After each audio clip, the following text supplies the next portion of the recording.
So I am watching videos and reading up on this whole Blake Lively and Justin Baldoni situation. And I don't know these people. And I'm in the comment section and I'm guessing that people just don't believe Blake Lively because she's not a likable person. And they are Team Justin. Even women are more Team Justin because he's a self proclaimed feminist. It's crazy the situation and how just recently we were all like, listen to women and hashtag me too, but how we don't believe women and they have to be a special kind of victim in order to be believed. Anyways, those are just a few of my initial thoughts. Go ahead and listen to this article that I'm putting forward. I read a whole article from the New York Times, and then at the end is commentary from celebrity person Perez Hilton. He's doing some commentating on the back end. His comment section is where I was watching people talk about how they just don't like her, so they don't trust her. So watch all of this and let me know what your thoughts are on the Blake Lively, Justin Baldoni situation. This Blake Lively, Justin Baldoni situation is moving from the big screen into reality TV. It has sexual harassment, it has cover up, it has retaliation. This is major drama. This person named Jennifer gifted us this New York Times article. She gifted us and she said, "I can't believe women still have to deal with this major professional retaliation for asking for protection against sexual harassment on a movie project about DV. Are you kidding me?" This is a long article and I'm about to read it to you, so you might as well get a beverage and get a snack. It's going to probably require two parts. Now, this quote, "We can bury anyone." Inside a Hollywood smear machine, private messages detail an alleged campaign to tarnish Blake Lively after she accused Justin Baldoni of misconduct on the set of It Ends With Us. Last summer, as the release of It Ends With Us approached, Justin Baldoni, the director and a star of the film, and Jamie Heath, the lead producer, hired a crisis public relations expert. During the shooting, Blake Lively, the co-star, had complained that the men had repeatedly violated physical boundaries and made sexual and other inappropriate comments to her. Their studio, Wayfarer, agreed to provide a full-time intimacy coordinator, bring in an outside producer, and put other safeguards on set. In a side letter to Miss Lively's contract, signed by Mr. Heath, the studio also agreed not to retaliate against the actress.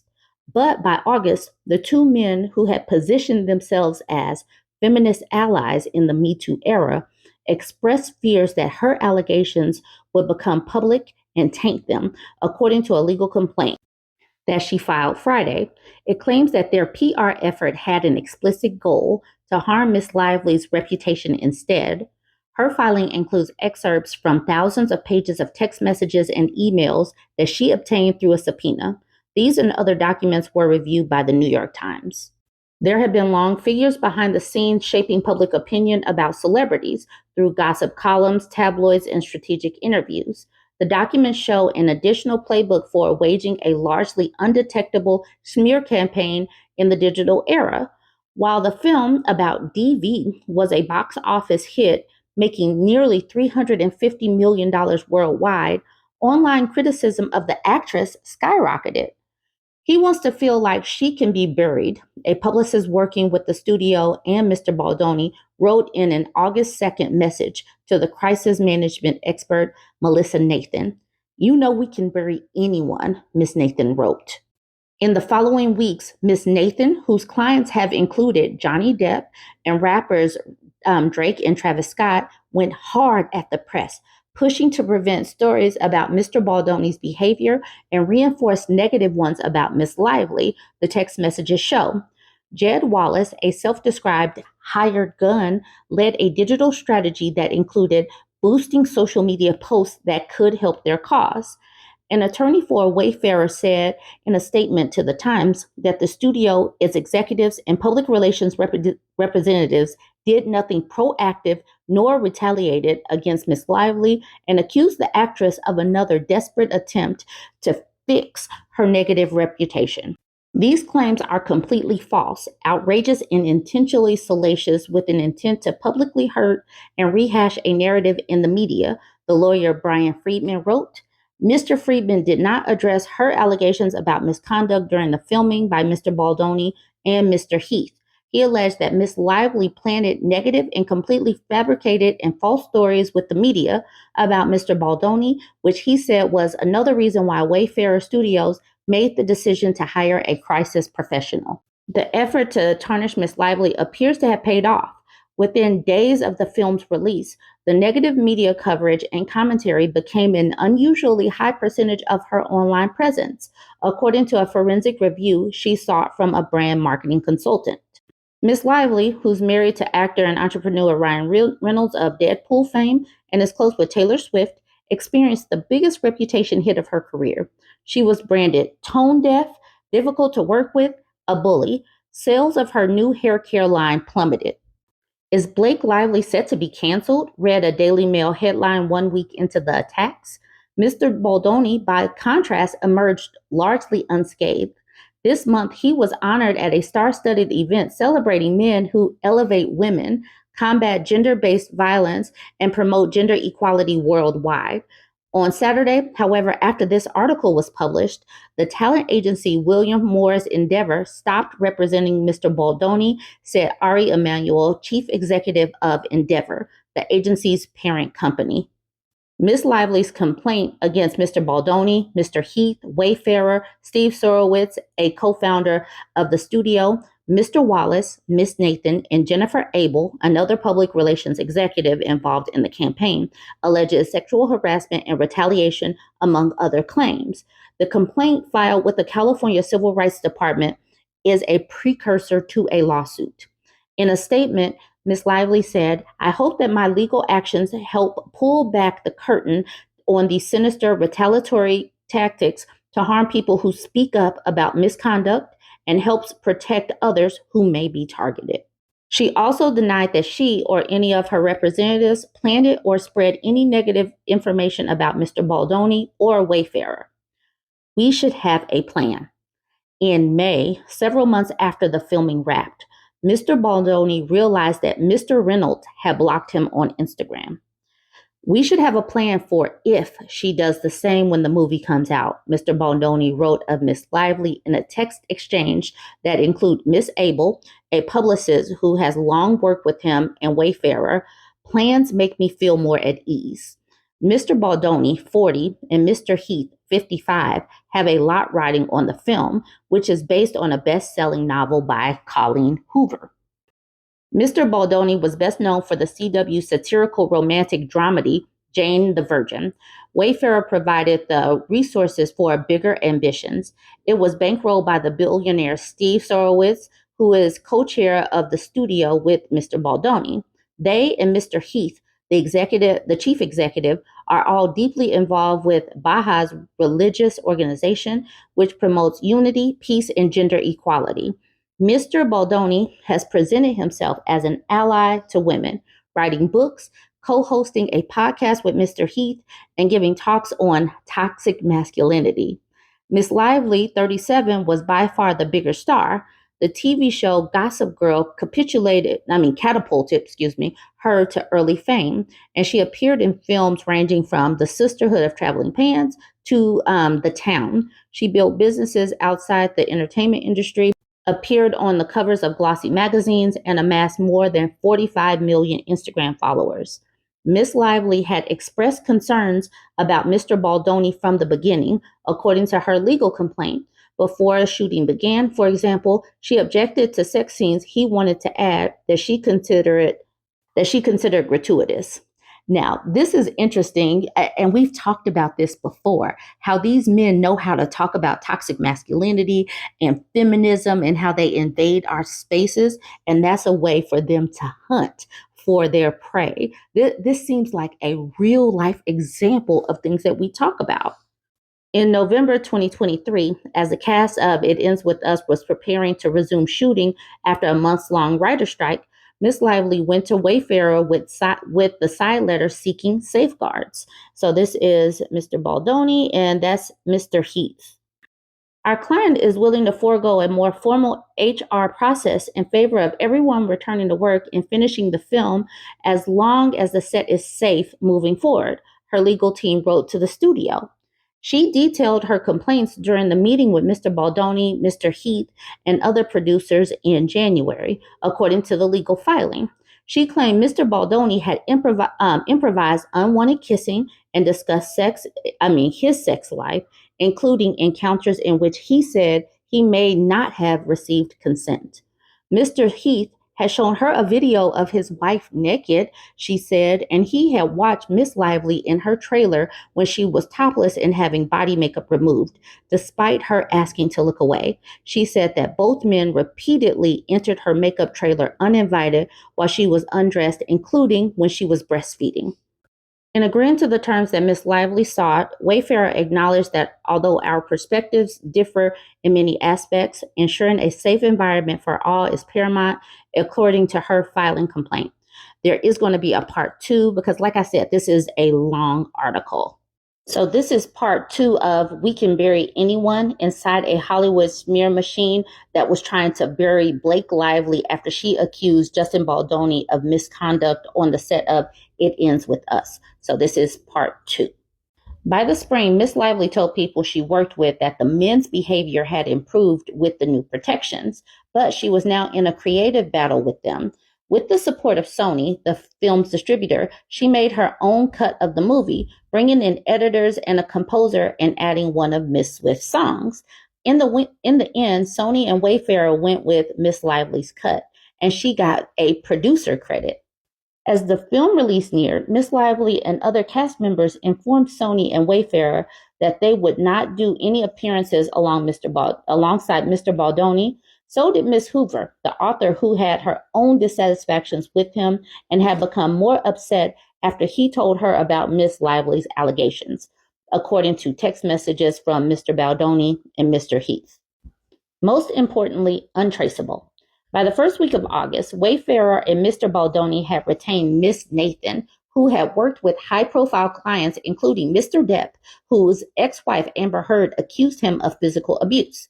Mr. Depp successfully sued Miss Heard for defamation, and the trial became a spectacle amid suspicions of an online campaign to damage her credibility. This year, after a decade at the New York consultancy Hiltzik Strategy, Miss Nathan started her own firm, TAG PR. Its majority stakeholder is a company run by entertainment industry executive Scooter Braun. In an initial planning document sent to Wayfarer and Mr. Baldoni on August 2nd, Miss Nathan suggested media talking points, including that Miss Lively used an imbalance of power to take creative control of the film. Not in love with the document they sent, he responded in a text exchange that included Miss Abel and Mr. Heath. Not sure I'm feeling the protection I felt on the call. Miss Abel relayed his frustration to Miss Nathan. I think you guys need to be tough and show the strength of what you guys can do in these scenarios. He wants to feel like she can be buried. Of course, but when we send over documents, we can't send over the work we will do or could do because that could get us in a lot of trouble. Ms. Nathan responded, adding, we can't write, we will destroy her. Moments later, she said, imagine if a document saying all the things that he wants ends up in the wrong hands. 3 days later, Mr. Baldoni texts Miss Abel, flagging a social media thread that accused another celebrity of bullying behavior and had generated 19 million views. This is what we would need, he wrote. Miss Nathan soon floated proposals to hire contractors to dominate social media through full social account takedowns by starting threads of theories and generally working to change narrative. All of this will most importantly be untraceable, she wrote. And then this is from Jennifer Abel. I think we need to put the social combat plan into motion. And then Melissa Nathan says, so do I. Within days, the group was working with Mr. Wallace, whose company, Street Relations, offers services ranging from public relation to more opaque crisis management.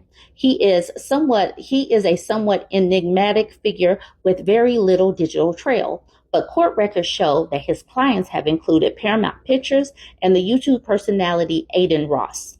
And in a since-deleted LinkedIn profile, Mr. Wallace described himself as a hired gun with a proprietary formula for defining artists and trends. That's why you hired me. The August 6th premiere brought the first wave of press coverage questioning what had happened during the filming. A Hollywood Reporter story speculated about a rift between Miss Lively and Mr. Baldoni after TikTokers noticed that the two stars didn't pose for photographs together and that Miss Lively and other cast members didn't follow Mr. Baldoni on Instagram. So this is a text message from Justin Baldoni. The unfollow situation is what everyone is pointing at. Seemingly that something is much bigger under the surface, as why would they all unfollow? And then TAG PR executive. We flagged Jed and his team as well. Ms. Nathan had already been speaking to other journalists, according to text messages. When Ms. Abel wrote to her August 4th that I'm having reckless thoughts of wanting to plant pieces this week of how horrible Blake is to work with, just to get ahead of it, Ms. Nathan replied that she has spoken off the record to an editor at the Daily Mail. She's ready when we are, Ms. Nathan wrote. A flurry of articles followed the Hollywood Reporter piece. Many made it seem as if the only rift was over creative control. Some journalists had gotten wind of complaints about Mr. Baldoni's behavior, but none of the most serious ones were published. He doesn't realize how lucky he is right now, Ms. Nathan texts Ms. Abel. In other exchanges, Ms. Nathan claimed that she had kept allegations against him out of the stories, writing in one message that major news outlets were standing down on the HR complaint. So, Jennifer, are we in the clear now? Did we survive? Melissa, we survived. All press is so overwhelming. We've confused people so much. Mixed messaging is actually really funny if you think about it. Meanwhile, an online backlash against Miss Lively is underway. It is impossible to know how much of the negative publicity was seeded by Miss Nathan, Mr. Wallace, and their team, and how much they noticed and amplified. On August 10th, Kjersti Fly, a Norwegian entertainment reporter, uploaded to YouTube a 2016 interview in which Miss Lively snapped back when Miss Fly commented on her baby bump and remained testy for the rest of the conversation. Miss Fly titled it "The Blake Lively Interview That Made Me Want to Quit My Job," and told the Daily Mail that it's time that people behaving badly in Hollywood, or anyone else for that matter, gets called out for it.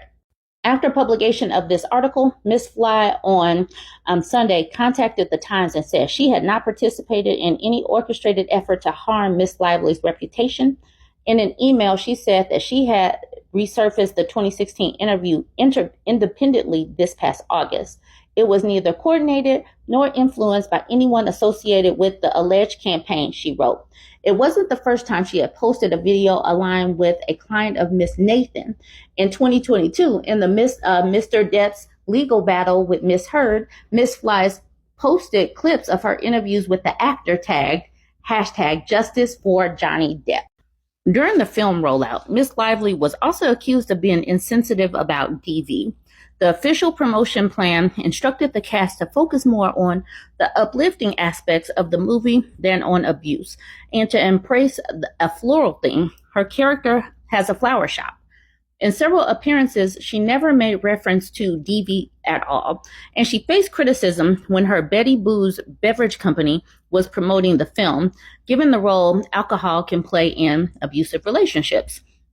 Seeing that blowback, the text messages show Mr. Baldoni and his PR team decided instead to highlight survivors of DV in his interview and social media. More criticism came when Miss Lively said in an interview that Mr. Reynolds, who had no role in the film, had helped rewrite a scene, prompting snarky comments about the actress leaning on her husband and speculation that he had violated the writer's strike. It's unclear exactly how Mr. Wallace operated. There are references in emails to social manipulation and proactive fan posting, and text messages cite efforts to boost and amplify online content that was favorable to Mr. Baldoni or critical of Miss Lively. We are crushing it on Reddit, Mr. Wallace told Miss Nathan, according to a text she sent Miss Abel on August 9th. The next day, one of Miss Nathan's employees texted, "We've started to see shift on social, due largely to Jed and his team's efforts to shift the narrative." Miss Nathan wrote to Miss Abel, "And socials are really ramping up in his favor. She must be furious." It's actually sad because it just shows you you have people really want to hate on women. When a TikTok sleuth started asking questions about Mr. Baldoni, Miss Abel texts that this girl is on a very dangerous crusade. We flagged to Jed and his team for more serious action on the social side, she wrote. Throughout the text exchanges, Mr. Baldoni encourages the PR team, sometimes flagging social media posts for them to use. On August 15th, he proposes flipping the narrative on a positive story about Miss Lively and her husband by using their own words against them. Other times he appears to vacillate, seeking assurances about the tactics being deployed. When he notices a tabloid article critical of Miss Lively, he sends a worried text. How can we say somehow that we are not doing any of this? It looks like we're trying to take her down. On another occasion, he wondered whether they were deploying fake bot accounts on social media. I can fully confirm that we do not have bots, Ms. Nathan wrote, adding any digital team would be too intelligent to utilize something. So my 10-minute time ran out, but it said to utilize something so obvious. It looks like I'm going to have to make a part 3. Like I said, this is a really long article, so part 3 is coming up. We're on part 3 of this New York Times article where Justin Baldoni and his team is trying to tarnish the reputation of Blake Lively because she had issues with how he behaved on set. This is where we ended. I can fully confirm we do not have bots, Miss Nathan wrote, adding that any digital team would be too intelligent to utilize something so obvious. So that's where we ended. Mr. Wallace's operation, she wrote, is doing something very specific in terms of what they do. I know Jamie and Jed connected on this. Mr. Baldoni, Miss Nathan, and others on the team claimed in their text exchanges that Miss Lively was using her own public relations team to create bad press about Mr. Baldoni, but cited no evidence to support those claims. By mid-August, the team was reveling in the damage to Miss Lively's image. So this is Jennifer Abel. The narrative online is so freaking good, and fans are still sticking up for Justin, and there literally has been no pickup of those 2 articles, which is actually shocking to me. But I see this as a total success, as does Justin, you did such amazing work. Melissa Nathan says, the narrative is crazy good, so did you. The majority of socials are so pro-Justin, and I don't even agree with half of them, LOL. On August 16th, Ms. Nathan shared the Daily Mail article headlined, Is Blake Lively Set to Be Canceled? With references to hard-to-watch videos and a tone-deaf promotional Q&A. Wow, you really outdid yourself with this piece, Ms. Abel responded. That's why you hired me, right? Ms. Nathan replied, I'm the best. We men have to step up. A brand marketing consultant, Tarakeet, produced a report in August for Miss Lively that concluded that she had been the object of a targeted multi-channel online attack, similar to the one against Miss Heard, and that it was damaging her reputation. The report did not identify who was behind the attack, but by analyzing the entirety of Google search index for Miss Lively's name, it found that 35% of the results also included a reference to Mr. Baldoni. This was highly unusual given the length of her career, the company said, and suggested that the media environment was being manipulated. A separate report by Miss Lively's hair care company, Blake Brown, concluded that the social media onslaught also had a negative effect on that business. Her product line, which had launched in August with record-breaking sales, estimates that it lost as much as 78% in sales. With the recent arrival of It Ends With Us on Netflix, Mr. Baldoni has begun another round of promotion and messaging. In an interview on Access Hollywood, he said, there is never an excuse to hurt a woman, physically or emotionally, he added. We men have to step up and figure out how we can be better allies. That was a very long article, very thorough. The authors were Megan Toohey and Mike McIntyre. So they did a really good job and fleshed things out, especially for someone like me who does not know these people. I don't know these people and I've never seen that movie, but since it is on Netflix, I probably should check that out, and I probably will. So I'm going to get on top of that. But in the meanwhile, it is wild how they did this, these people, Justin Baldoni and his team. And I wonder if this crossed the line from like a civil situation into a criminal situation. And I would like for somebody with some law experience to weigh in. So that's the end of that article. So here is a full statement from Jennifer Abel. It says, "Hi, I never thought the day would come when I needed to defend myself with my own peers. But this certainly has been an interesting and devastating, quite frankly, couple of days. So here we are. But here are the facts. No, I was never subpoenaed. I found out my private text messages and emails were included in the complaint after I received it on Friday night.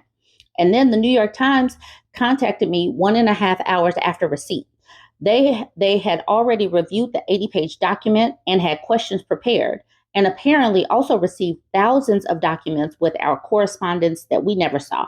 So it was clear that this was a coordinated effort, but nothing we haven't seen before since I've been working in talent PR for over 15 years now. I had recently left my previous firm, at which I was still with during this campaign, with the team who all participated in the campaign and a boss who oversaw and who had access to my work emails and work phone. So you can deduce from that what you will. What the cherry-picked messages don't include, although not shockingly as it doesn't fit the narrative, is that there was no smear implemented.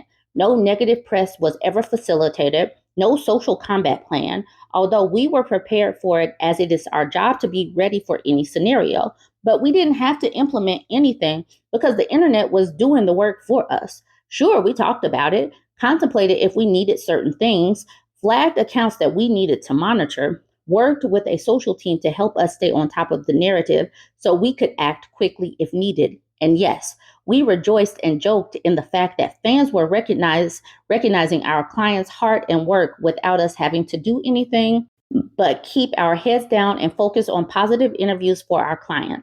As the texts show, we sophomorically reveled and again joked privately to each other about the internet's feedback to the woman whose team was making our lives incredibly difficult over the course of the campaign. I'm human. The long hours, months of preparation on top of my day-to-day scope, it felt good to see that although we were prepared, we didn't have to do anything over the top to protect our client. Incredibly difficult, you say? In what way? Funny you should ask.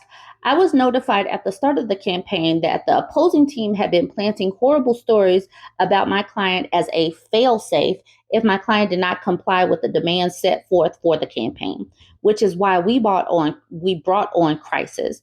It's not something that I do. My sole job was to put together interviews, screening opportunities, and speaking opportunities for my client in support of the film and a standard scope of work. I did my job.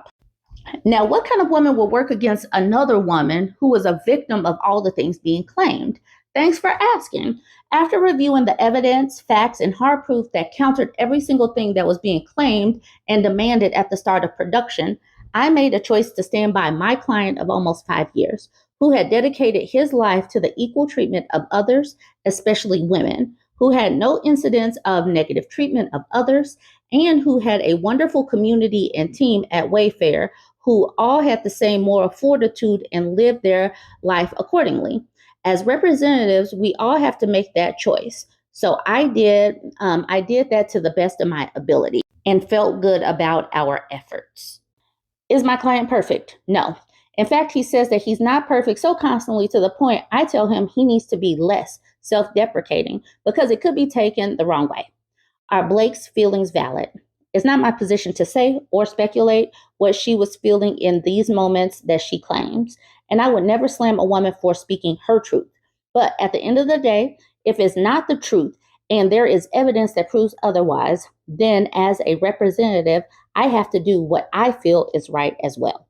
So that was Miss Abel and her statement.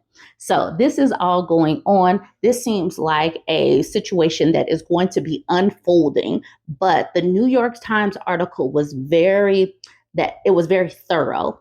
I really feel like I have a foundation of what is going on. So I am going to look for that movie on Netflix. If you know these people, if you've seen what is going on, because I have not, please weigh in. I want to hear your perspective. Join the conversation. Don't forget to like, comment, and share. We were wrong. We were wrong. It's time for the masses to admit it. One of the strongest points that Blake Lively made in her complaint against her It Ends With Us director, producer, and co-star Justin Baldoni is that it wasn't just about her, and it wasn't just her. She said in her complaint that she raised concerns during production for her safety and well-being and that of the other cast and crew. It reads, concerns she raised were not only for herself, but for the other female cast and crew, some of whom had also spoken up. We did not know this before. She goes and drops some info. Blake Lively, in her complaint, says, as a result of Mr. Baldoni's behavior on May 29th, 2023, another cast member lodged a sexual harassment complaint about Mr. Baldoni's gross and unwanted comments towards her and others. I need to know now, how do you all who continue to defend Justin Baldoni, how can you defend this? There is clearly a record of this other cast member, another woman, coming forward, making a sexual harassment allegation against him during production of the movie. The complaint drops even more info, saying that another actress made a complaint about Mr. Baldoni's comments on her appearance. It's unclear if this is the same actress who alleged sexual harassment against him in May of 2023, or if it's a different actress on the set of It Ends With Us. The complaint also says Mr. Baldoni expressly acknowledged her concerns in writing, stating he would adjust accordingly. There is a paper trail of this. The actress complained about his comments on her appearance.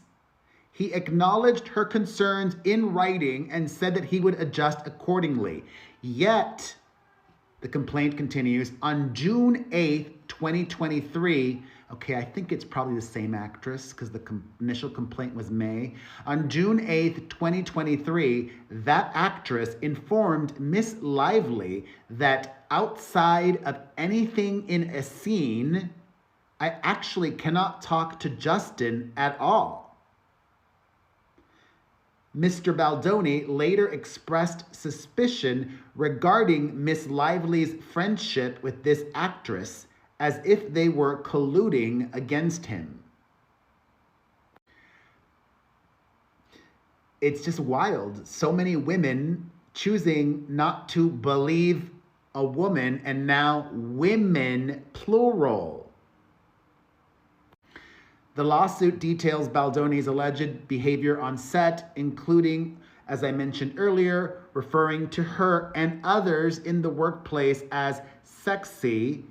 And when people expressed discomfort, he would deflect or try to pass it off, which undermined Miss Lively and others' concerns.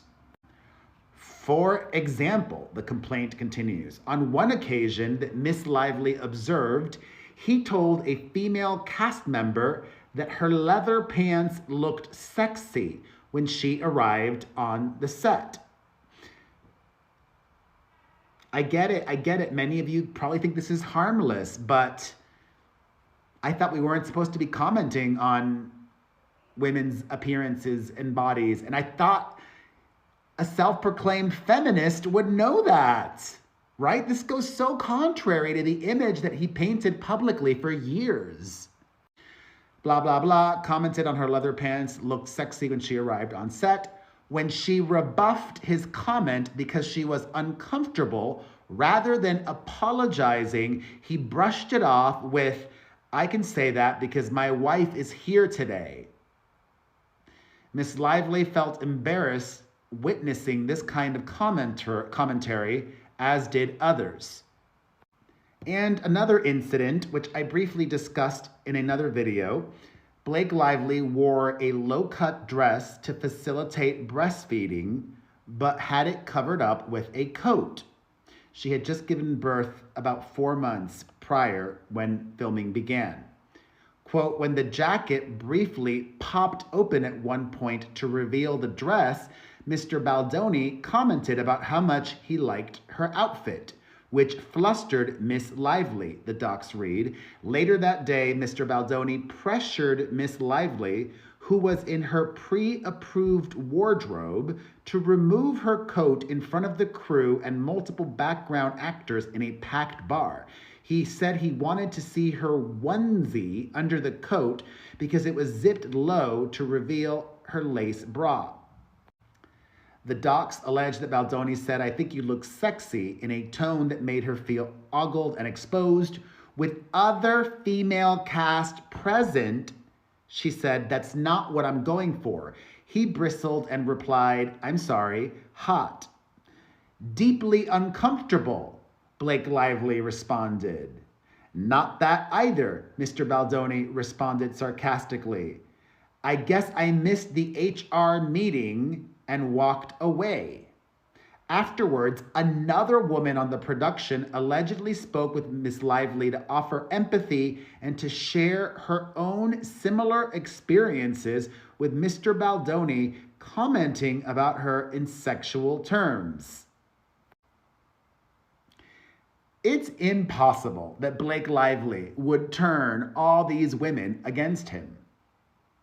I just don't buy that. I don't buy that. I believe this woman and the other woman and this other woman. But that's just me. What do you believe? His lawyer says that her accusations are completely false, outrageous, and intentionally, salacious.